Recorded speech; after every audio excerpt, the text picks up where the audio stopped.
Bien, bonsoir, bonsoir à tous. Bienvenue dans cette nouvelle conférence, le Zoom 19h Biotech Finance en partenariat avec France Biotech. Merci à tous d'être là. Ce soir, j'ai le plaisir d'accueillir Claude Aignan. Claude Aignan, bonsoir. Bonsoir. Vous êtes le président de la société Oncodiag.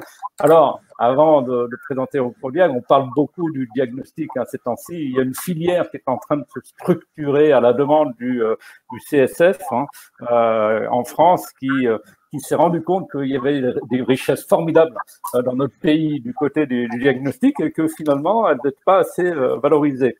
Et donc, un effort tout particulier va être porté sur ce marché qui représente quand même le marché du diagnostic in vitro, c'est 1,6 milliard d'euros. Oui. C'est une très très bonne nouvelle. Merci de nous l'apprendre en direct. C'est très conséquent. Alors, il y a quelque chose d'étonnant, c'est que 86% du chiffre d'affaires des sociétés du diagnostic in vitro en France se fait à l'export. Voilà. Bon, ça veut dire que le marché français n'est pas si ouvert que ça. Voilà. Et pourtant, donc, dans ce marché, il y a des pépites merveilleuses et Oncodiag est une de ces pépites. Voilà. Oncodiag a choisi un marché qui est celui du cancer. Alors, on a le cancer de la vessie, du côlon et de la prostate. Le produit le plus avancé, c'est Urodiag. Il est dans le cancer de la vessie. Alors, on va demander à Claude Aignan, la question, c'est d'abord l'intérêt de ce marché. Au départ, pourquoi vous êtes intéressé à ce marché?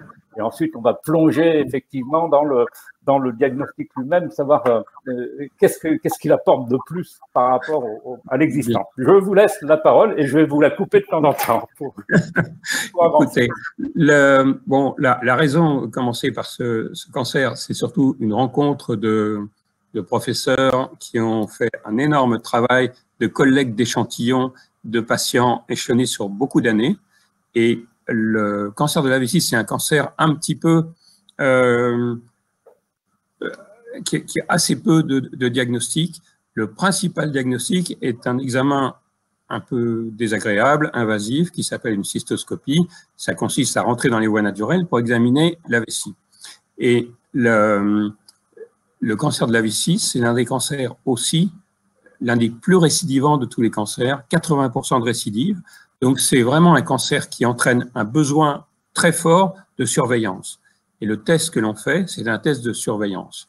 Aujourd'hui, tous les malades qui ont été opérés d'un cancer de la vessie subissent un examen tous les 3 mois, cet examen de cystoscopie, pour assurer qu'il n'y a pas un redémarrage de la tumeur. Et entre autres, il est pénible, mais aussi certains patients ne reviennent pas. Et dans ce cas-là, ça peut être dramatique. Avec 80% de récidive, il faut vraiment s'occuper et faire un suivi permanent. L'énorme intérêt du test que l'on a fait, c'est que à partir d'un simple échantillon d'urine, on peut dire ou pas s'il y a récidive.